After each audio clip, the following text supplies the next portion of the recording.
It's a returning guest alert, my friends. This is Dave Sharpe. Welcome to Wake Up Legendary. We're back here again for another amazing episode. It feels so good to be back in the saddle. I've been doing a little bit of traveling here. The wonderful Joanne has done a phenomenal job of filling in, so let's all give her a round of applause. My friends, thanks for being here. If you're new, the purpose of the show is to interview in most cases, somebody who's fairly brand new and who has gone through our education, who's gone through our courses here at Legendary, and we're showcasing their experience, the good, the bad, the ugly, not trying to make it look better than it is, not trying to make it look harder than it is, of course. We sell education courses. And so part of this is just to give people behind the scenes experience right from the customer's mouth about what it is to use our product in the case that you're considering enrolling in any of our courses. And if you want to learn about digital marketing. So with that being said, let's jump into today's episode. We have a returning guest, 4-time returning guest, okay? Former elementary school teacher. This woman has, really just done exactly what we lay out the program to be, which is, come in, dip your toe, decide if you want to get serious about this. And if you are, then there's so much to learn and so much to do. So let's hear about it. With that being said, please help me welcome Stephs Bruckshaw back to the show. What's up, Steph? Hi, good morning. How are you guys? How are you? Good. I'm very good. I'm excited to be back. It's crazy. It's already been my 4th time. I remember when I started, it was just a goal of mine to be on here. So it's cool. Yeah. Very cool. Very cool. Give us a little bit of a timeline, if you can remember. When was when did you start all this? And do you remember when your first Wake Up Legendary appearance was, or just how long have you been doing this overall? Yeah. So actually, being my business, fully launched, June 6th of 2023 was my first post ever. I found Legendary in February of 2023. So, I just dove in and did all the things, and I don't know, I just completely immersed in it. And then in October, so I launched in June, in October was my first appearance on Wake Up Legendary. So it was a lot quicker than I thought I'd meet my goal, but you never know. That's the exciting part of this. Yeah, sometimes things happen quicker, sometimes they happen slower. Yeah. Right? It's all a surprise when you start something new. And you left a couple of interesting clues there about your success. You said, I think I heard the words dove in and fully immersed. So yeah. For those of you who have been going at this in a year and have yet to really feel like you're making any progress, let's try to understand what you mean by that, Steph, because I feel like there's some clues within those stories to your success. So what do you mean by you dove in and fully immersed yourself? Say more about that time for us. Yeah. So, as any teacher or burnt out 9-to-5er knows, I feel like you're looking for something else and you're exhausted. And I came across it, and I honestly, I dove in a lot faster. I feel like you hear a lot of stories, I watched for months, I saw this. It was when I came across the videos, I don't know what it was, but a light bulb just went off, and it was I'm going to do that. I don't know, it just dawned on me, and it was God had presented it to me. This was the fix I was looking for, complaining about. So I pulled out my card, and, I did a little research on the program, but essentially it was, when I started, it was only $7 to get started. And my husband's like, Stephanie, just buy it. You keep talking about it, just buy it. The things you spend $7 on, this is nothing. And so when I started taking it, my mind was just blown away, because I think about how I ran my dog's Instagram account and I did things for fun, bow ties and dog treats, or how many things we buy online now and all the emails I get. And it started opening my mind to this is how they make it profitable. This is how it works. So I learned so many new things, and I just kept investing in my education. I just knew if like, I wanted to do this and I wanted everything at my fingertips. Like, I was a teacher. Like, education is clearly very important to me. It's worth the money. It's worth to learn things.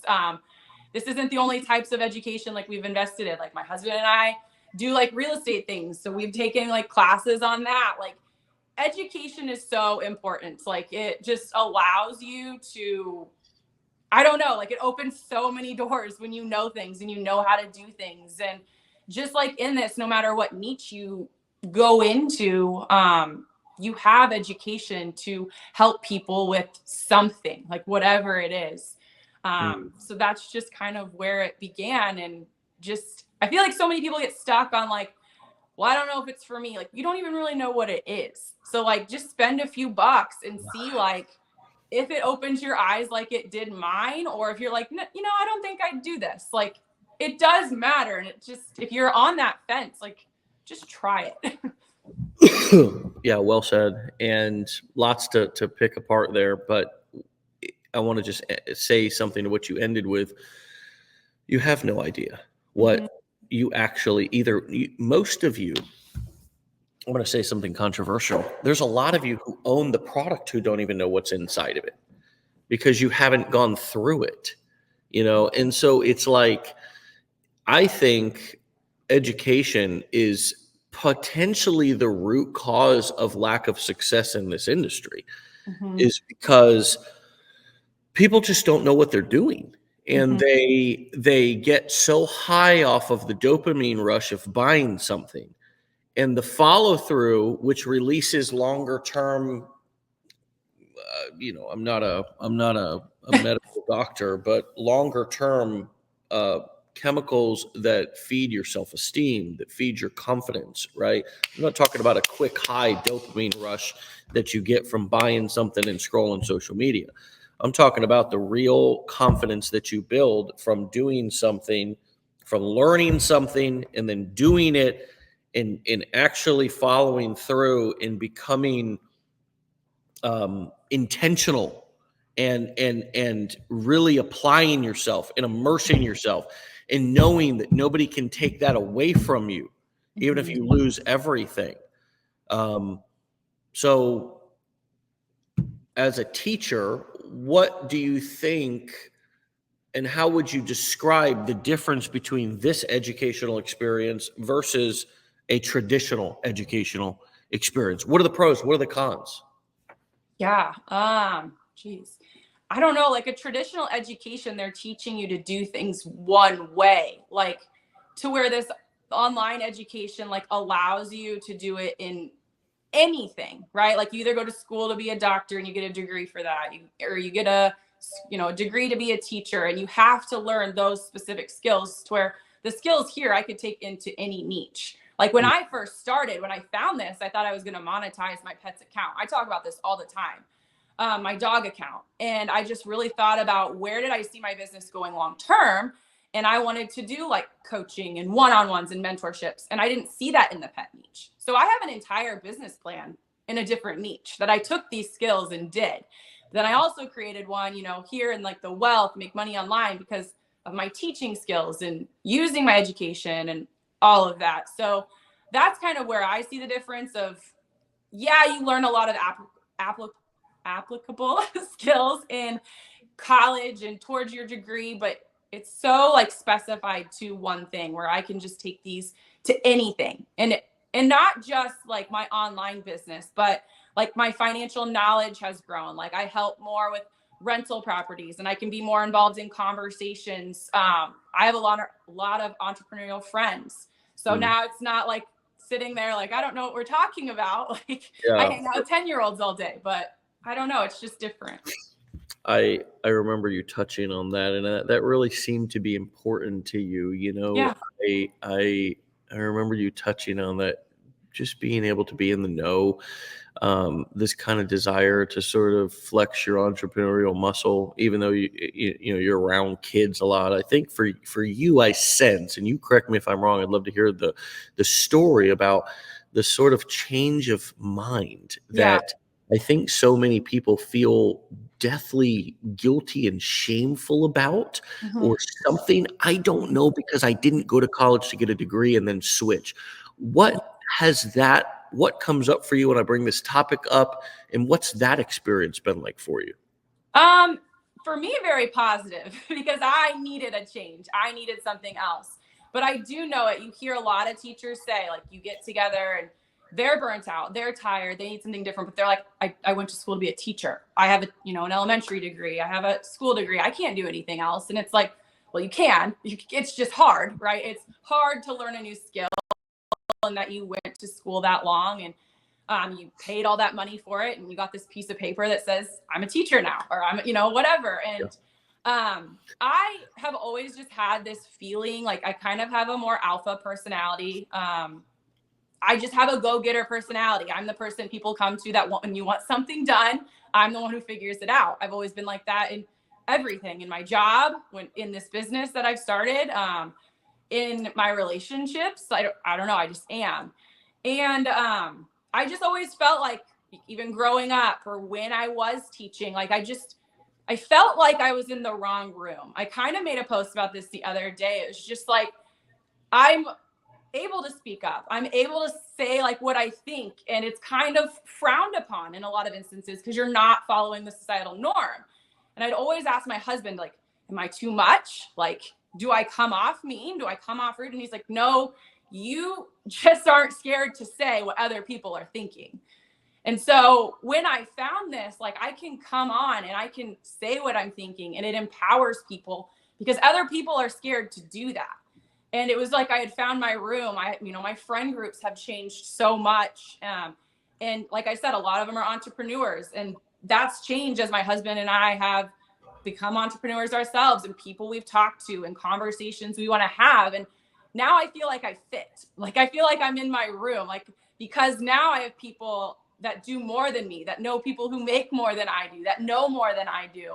And it's just better than feeling like scared to say, I don't know, anything. Like, I don't know how to say that any other way, but Well, you're speaking from your own personal experience. I mean, this is just what you felt. Obviously, growing up was something, and you're shattering that norm. What it yeah, sounds like, or that stereotype within your own head, first and foremost, yeah, because you were checking in with your husband, like kind of like checking in with a man, like kind of like your man, right? Obviously, you're number one, but still, like, is this okay? Is this okay for yeah, me to do this? Like, I don't know, like as a woman or as a teacher, I don't know, whatever you were feeling or thinking, you're processing through that and finding out what's true for you and what makes the most sense for you. And that's really cool.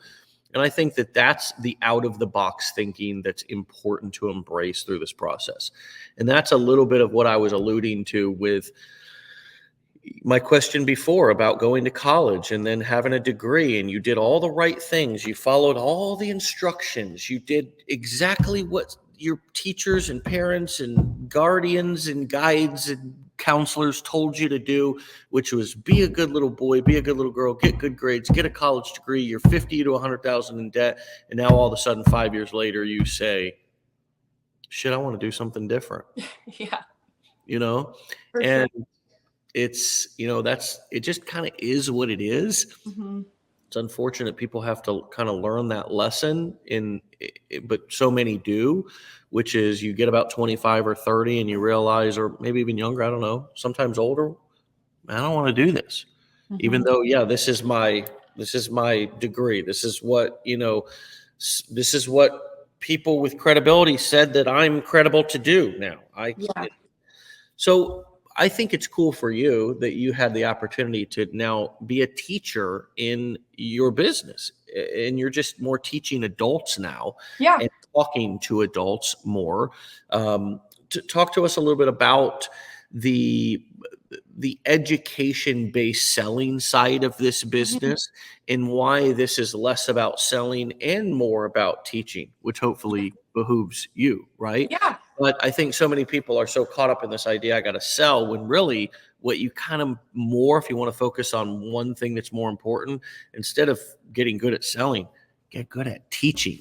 Do you agree? yeah. What's this been like for you? I I've loved it because it's a totally different perspective. Like these are people, not that kids want to be at school, that's not what I'm saying, but like people are wanting to do this to change their life for various reasons. You're getting to know people from all over the world.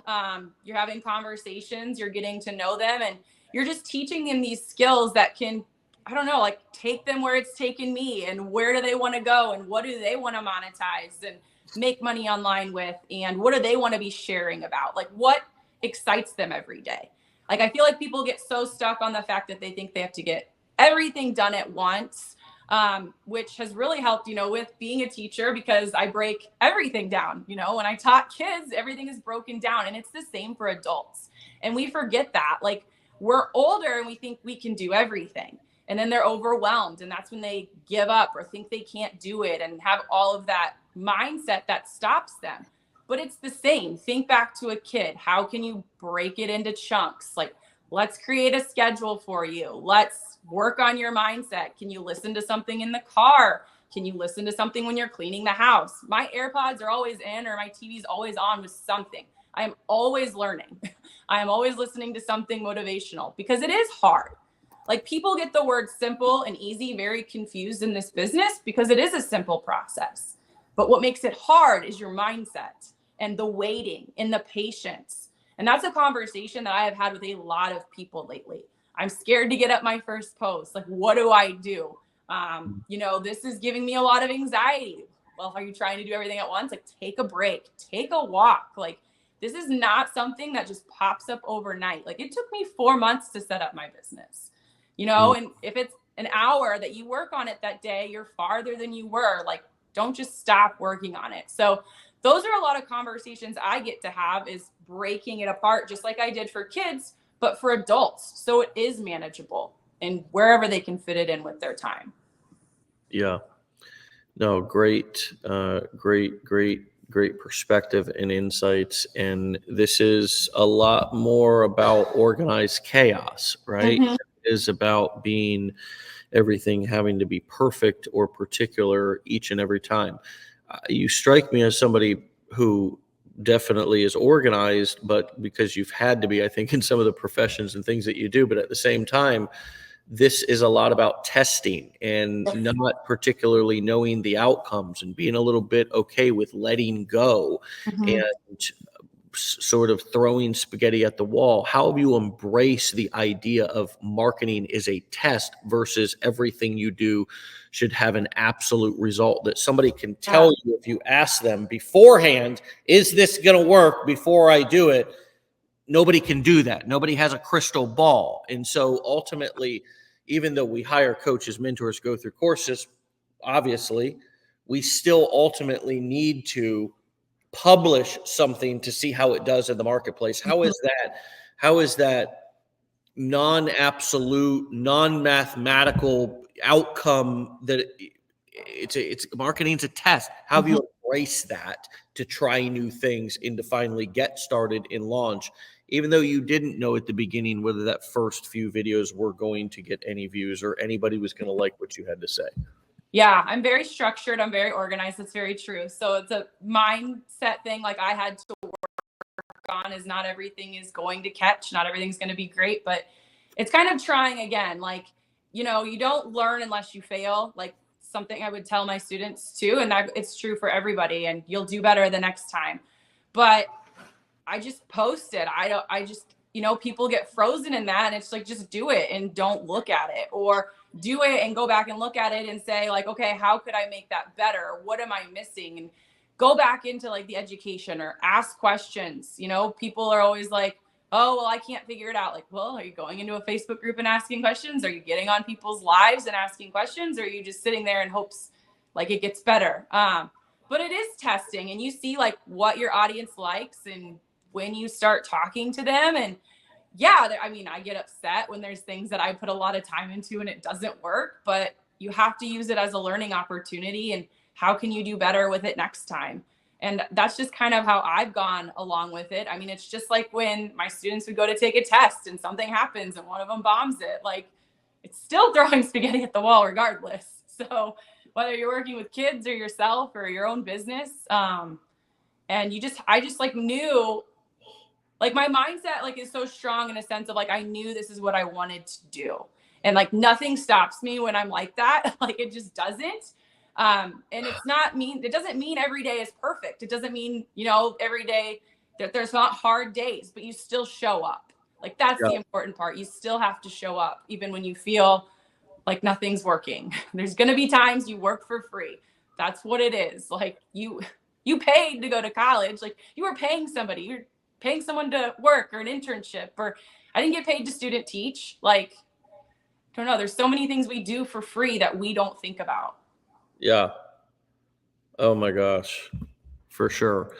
So let's switch gears a little bit here and talk a little bit about content creation. What have Yeah. you learned over the last year about building an audience, driving traffic? You know, how are things? What are the state of things like right now in terms of what's doing really well with content versus what was hot a year ago? Let's talk a little bit about just audience building, social media, and just driving traffic, like Yeah. what's working now. Yeah.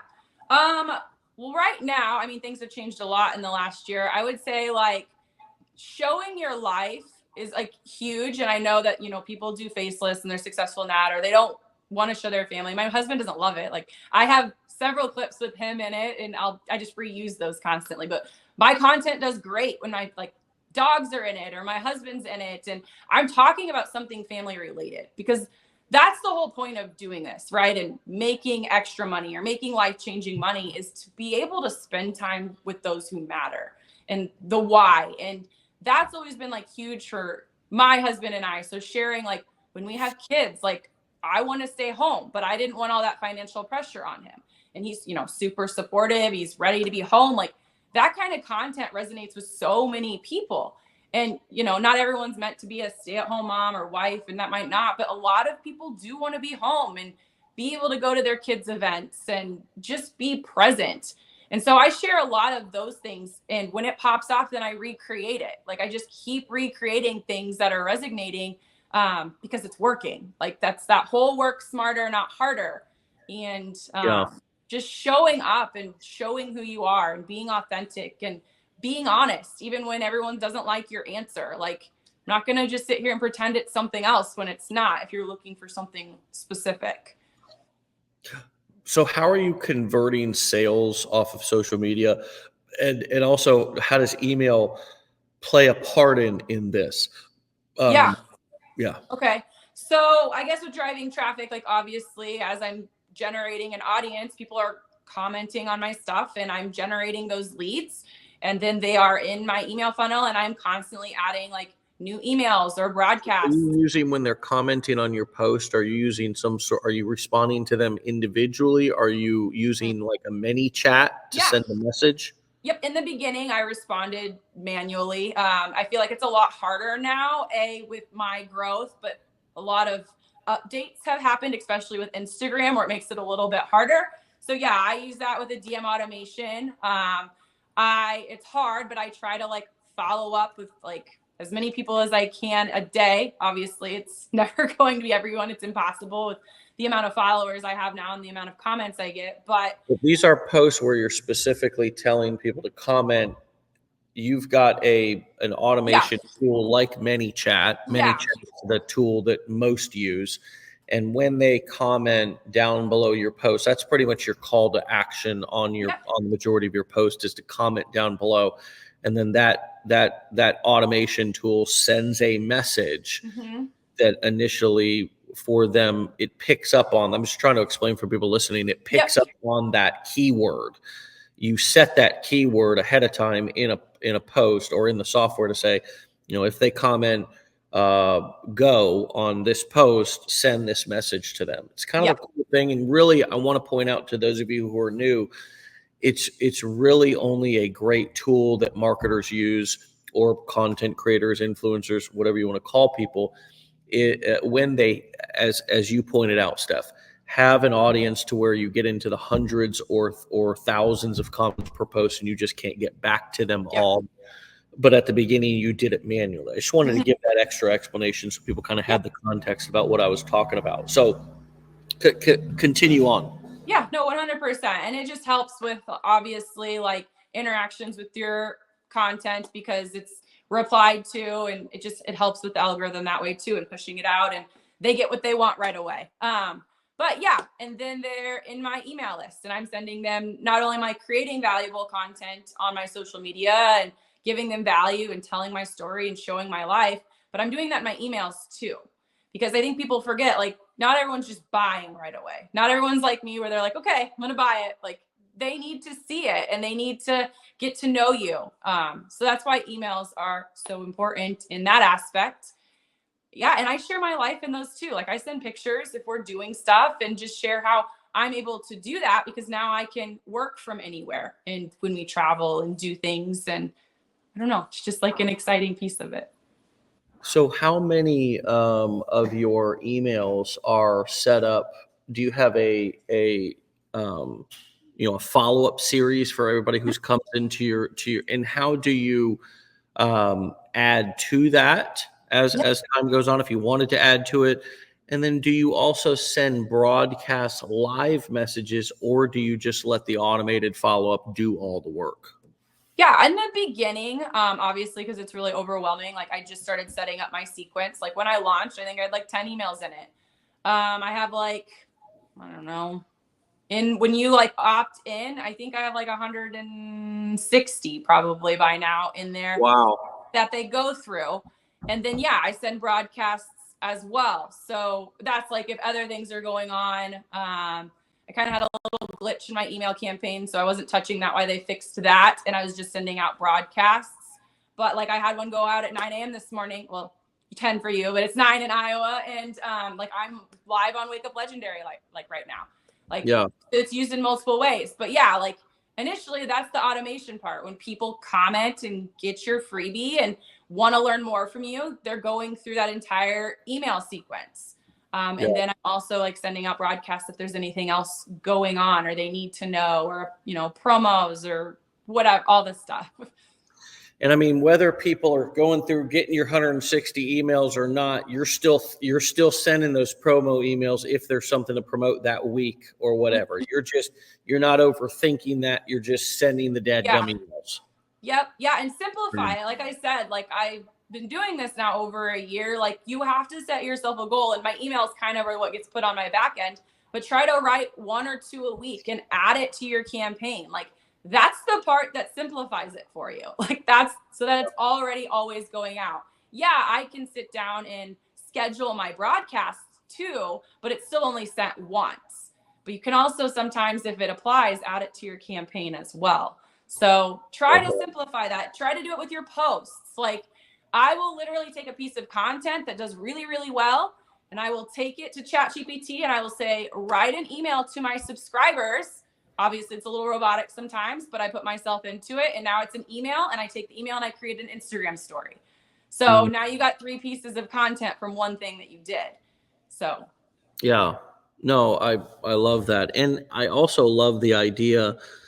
First of all, major kudos on having 160 emails in your follow-up series. I mean, the amount of sales that's probably converting for you is surprising. Just people getting, I mean, just imagine, think about that, friends. I mean, 160 calls. I mean, I'm thinking about some of the services that I've inquired about over the last month or two, and how you sign up and then you have somebody calling you, because you signed up for the service, and I'm talking about, like, for example, trying to hire attorneys and things of this nature or whatever. You call and then they start calling you back. I've had an odd number of insurance claims and things over the last couple of months, just with hurricanes and car accidents. I never had a single one. But anyways, my point is that I've gotten some of these calls where I become a lead in a company, and I get a call from somebody, and maybe I remember this one guy was calling me, great at follow-up, maybe called me 5 times, right? And I finally was able to pick up and say, look, dude, I'm good. Like, thank you for leaving personalized calls, leaving your name every time, blah, blah, blah, but I'm good. If I just take me off the list. 5 and 160 is the difference between 155 follow-up messages. And a lot of times sales and marketing is simply about staying in front of people. And the ability, the advantage that you give yourself when you have such a significant and deep email follow-up series is that you have an army of salespeople that are going out, landing perfectly every single time in people's inboxes to an unlimited scale of people. And it just gives you a major advantage. So back to your strategy, which is something that I've also been endorsing doing for many years, is write the damn broadcast and add it to the end. Be strategic from the beginning and say, okay, I don't have any emails in my follow-up series. I'm going to write 10 or 15, but then for every broadcast that I send out, I'm going to add it to the end of my follow-up series. And I'm going to, because, as long as it's not something that's relevant only to that moment, if it can be ever turned into an evergreen email, maybe you have to tweak it, you add it to the end, and you repurpose the work that you do. I love that you pointed that out about if you have a piece of content that does well, you repurpose it. And I would even go as far as to say repurpose everything, whether it does well or not. I mean, just to get the content out in front of people. We do that with this podcast. We stream live on Facebook at 10 a.m. Eastern Time, weekdays, Monday through Friday. And we have over 1,100 times with 1,100 actual students in interviews, some returning guests. So I shouldn't say 1,100, but a lot. Then we take that, we post that on YouTube on multiple channels. We cut those clips down, post them on social media. We then strip the audio. We post the audios on all the major podcast platforms. And then I believe we also do some blogging and things of that nature. So there's a lot of ways in which we're repurposing this content. And I think one of the things that also people don't realize is that if you create content or products or whatever for 6 months to a year in your products and things of that nature, when I say products, I'm thinking Mark Harbor. I just interviewed him the other day and he said, look, I've been doing this for 15 years. I can hit a button in my CRM, I think he uses Infusionsoft Keep, which is what we use too. A little more of a robust CRM. But he says, I push a button and a campus emails just start sending. They start going to a product page and it just a whole campaign kicks off.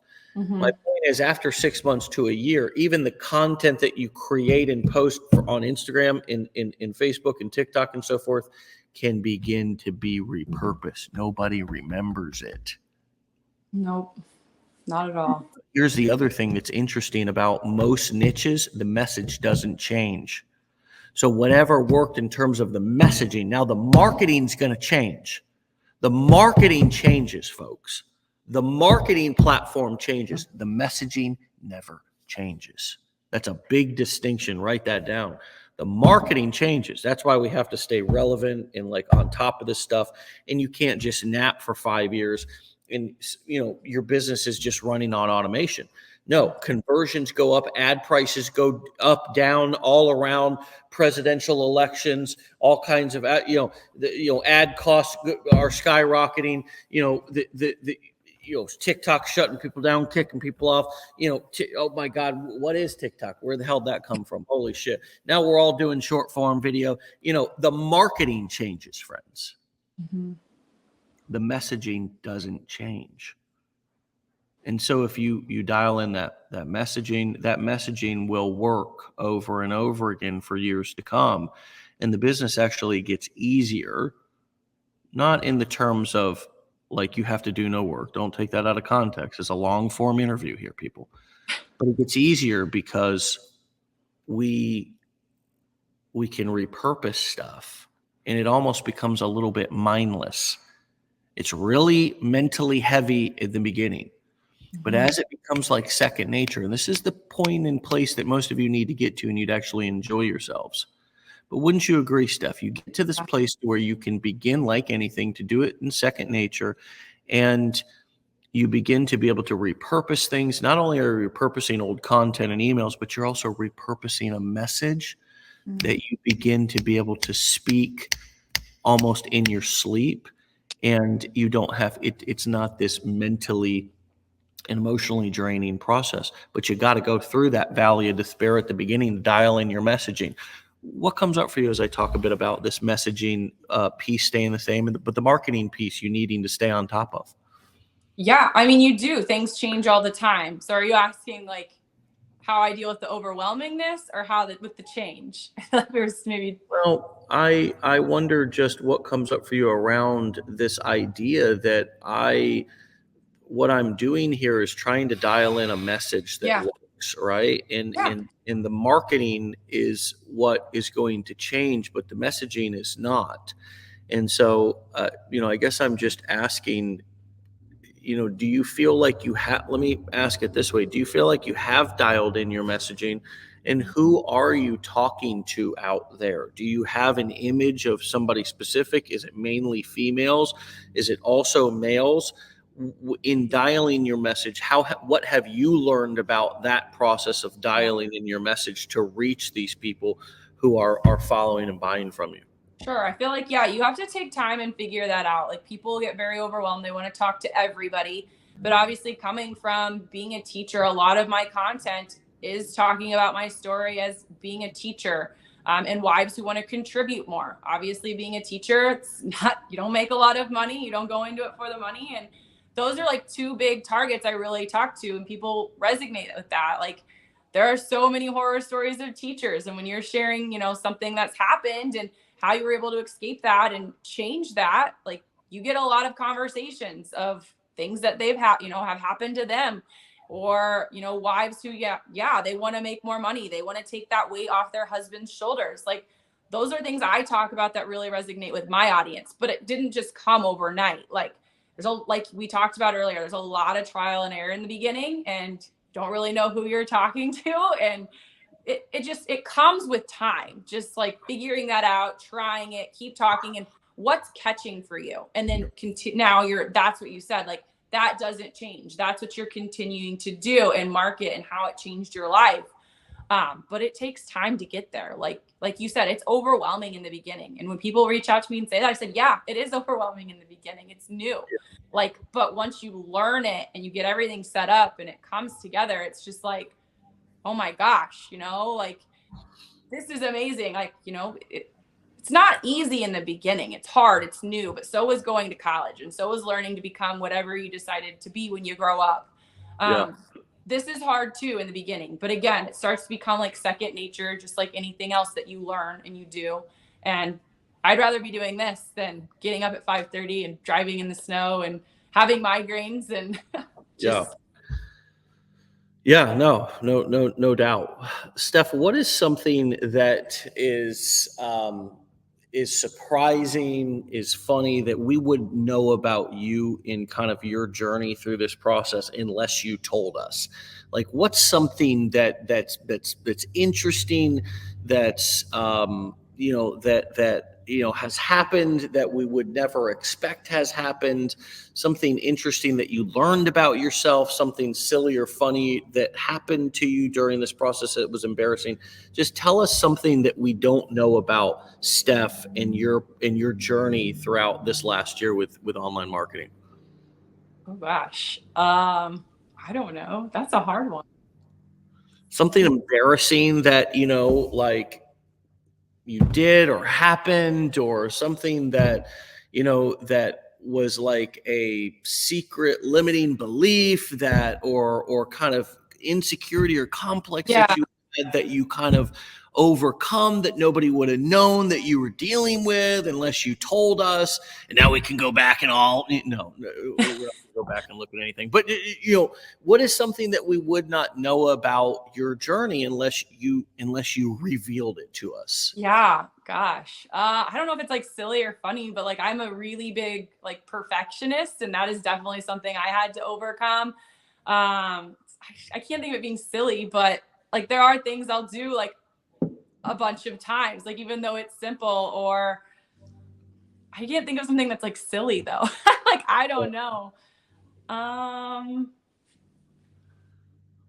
Anything I don't about know. your husband's reactions, or your kids or anything funny that you've done with your family to kind of tell them to go screw off, or I don't know, like Not really. Like I don't know. Like, I think just getting him to be in my content, like he gets really embarrassed. Like we were just in Chicago not too long ago, and I'm like, just give me 10 minutes. Like I had my tripod, like walking around on the, just things that are out of their comfort zone. Because it doesn't bother me too much. Like I don't mind or looking silly like that. Like it doesn't bother me. I'll pull my tripod out on the airport floor or anywhere and talk and do something. But my husband gets really embarrassed by it, and he'll be like, I'm not doing this again. Like, come on, just like, it's not that bad. Like, look at where we are. There are people out with their phones everywhere. No one is paying attention to what you're doing. Like, so I guess maybe that, but I can't think of anything like super, I don't know, like silly. Well, that's funny though about hubs. I think that we all have, we all know people who are highly embarrassed, and maybe we're even that person, right? And we're working through it. So one last question around that. Did you ever feel embarrassed to record around him, or ever feel embarrassed to pull out the camera and start recording? Yeah, maybe not like B-roll stuff, but my dogs are coming in from the garage. Maybe but talking. I feel like talking. Like when I say like I'm a little bit of a perfectionist, they just figured out how to open the garage door. That's great. See, there we go. Silly. I don't know. But talking, I don't love to do. Like, right there. Yeah, seriously, they're gonna be crazy now. I put them in the garage for this exact reason. Just like talking ones, and I don't really like to do those. Like I don't care. Like at the airport, everyone's doing their own thing or whatever, and I'll pull it out. And that took time to get comfortable with, for sure. But even my lives, like I'll still go in another room and shut the door. Like I don't want them to sit there and like listen to me talk about what I'm doing. I feel weird about that. But yeah, I don't know. Maybe that's something I'm still working on, is just being able to pull out my phone and do lives anywhere. I kind of like to have my own space, mainly so I can focus. Just that perfection in me, like having to be able to focus and watch and pay attention. And no, that's helpful to hear, because you really come across as having your stuff together. And so it's nice to hear that like you have some human struggles, and not that you've not. If any of you want to go, you can scroll back through Steph's through our Wake Up Legendaries, and just over the last year, and see Steph's face quite a few times, and listen to other episodes from her. You've talked a lot about a lot of things on these episodes. I always like to try to pull out something that's something somewhat of a weakness for you, because you are such a superwoman, right? You come across and you are talented, you are gifted, you are a hard worker. You're in your talents, and I believe you have more heart and more work ethic than, or as much as you do talent. I'm not saying that you just have all this, but like so it's cool to hear. And that's part of what the show is about, is what are you struggling with? What was hard for you? And,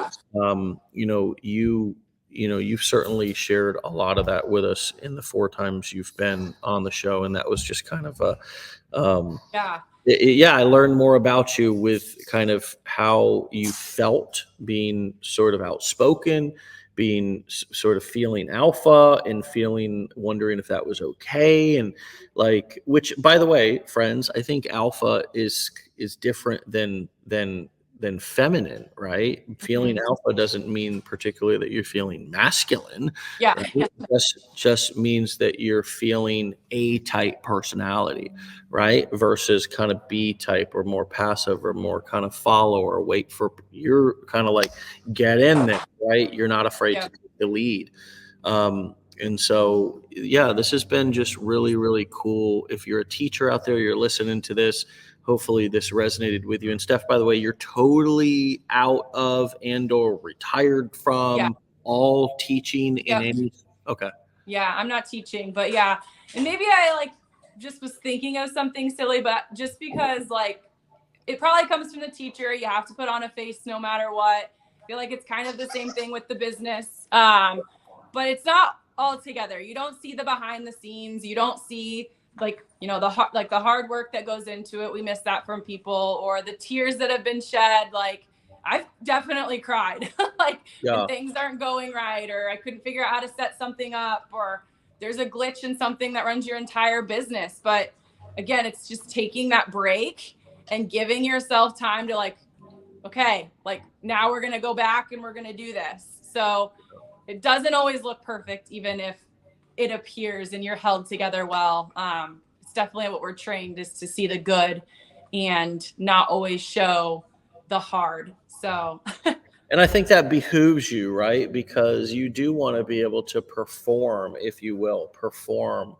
Um, I think going into work, if you have, and I mean a regular 9 to 5, after a stressful night or an argument with your husband, or the kids were terrorists, or whatever it was, the dog wouldn't stop barking, or crap, whatever it was, to be able to go into work and actually not bring that with you, I actually think is a sort of performance. yeah. Not in a bad way, not that you're not being, but the ability to be, it's almost professionalism, right? It's Yeah. like the ability to be professional means that you can leave kind of your personal life, at the door, and just focus on your work when you're there.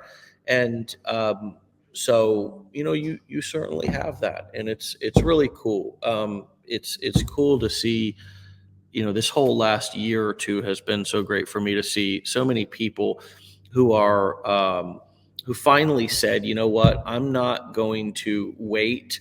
I'm gonna try this stuff. The pandemic really pushed people to feel that way and do that way. Now that all that's loosened up, a lot of people have gone back to more of their, I don't really need, it's not that much. I'm just glad that those of you who did get started during the pandemic, or during that time, it really challenged you to look outside, because I feel like you're one of those people. I feel like you're somebody who typically may not have looked at online marketing, but I feel like the last couple of years reached into the mainstream of America, of people who are professionals, who have college degrees, who had great jobs, by all means, to really say, but does it really serve me? Does it really serve me and my family? And here you are, and you're here, and you're kicking ass, and it's cool. It looks great on you. So, hey, looking forward to, episode number 5 with you. And thanks so much for your time today. Once again, Yeah. Steph on TikTok and Instagram, teacher to marketer, all one word. Stay legendary, my friend. Talk to you later. All right. I was like, did you end it? Yeah. Thanks for having me. Oh, no. Yeah. No, I was going to say goodbye. I wasn't going to do like a total scripted outro. Never do have one. Just want to thank you, and we'll bring this in for a landing, let you get back to your life, your dog's there.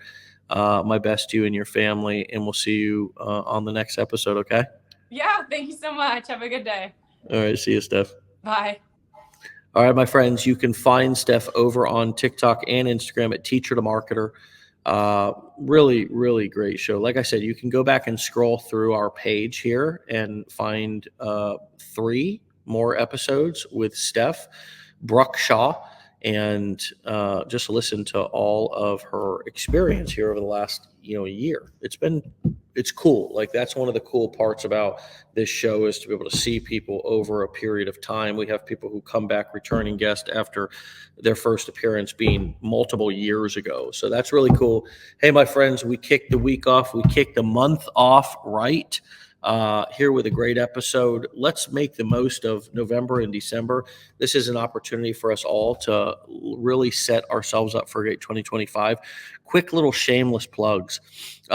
We have a mastermind coming up in Austin, Texas, January 31st through February 2nd. Grab your ticket at legendarymarketer.com/enroll. If you want a free accountability coaching call and want to learn and hear about our accountability coaching program, I've interviewed some of the coaches, some of the mentors that we have, our best executive, just badasses, Bonnie King, Eric, Dawn. You've seen me interview these folks a couple of times here on the show. I'll hook you up with a free accountability coaching call if you want one and are having a hard time actually taking action on what you've learned and executing.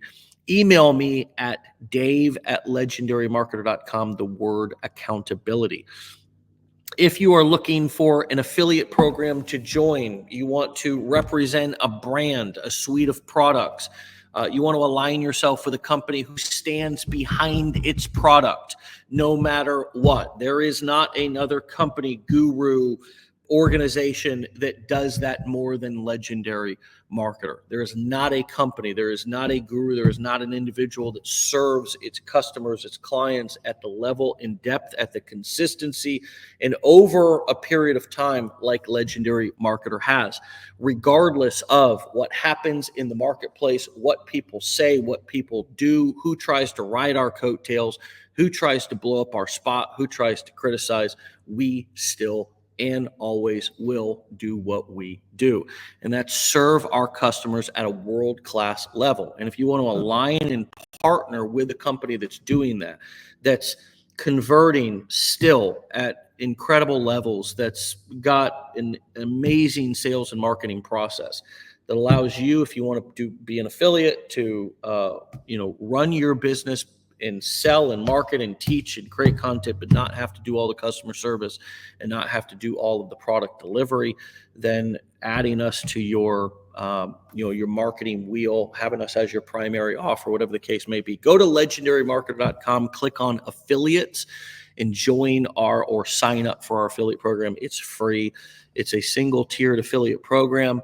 And we have paid out an extraordinary amount of money to more people than any affiliate program that I know of. And the majority of the top marketers in our space are clients and either affiliates or former students of Legendary Marketer. So if you want to learn, if you want to be a part of and partnered with the #1 digital marketing education platform in the marketplace, and you want to represent our brand and make money with us, then feel free to sign up as an affiliate.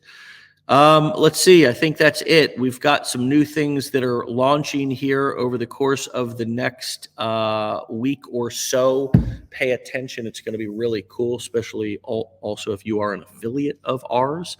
It will be something that this industry has not seen before, an offer and an angle. And so look forward to that. And once again, I want to thank Steph. Incredible episode, incredible interview. As always, she's a rock star. She's just getting started. It's so cool to be a part of her early career because she's got a long one ahead of her. Follow her on TikTok and Instagram at Teacher to Marketer. And with that being said, have a great Monday, my friends. Stephs Sharpe signing out. We'll see you back here tomorrow for another episode. Be great. Be legendary. We'll see you tomorrow. Get out of here. Peace.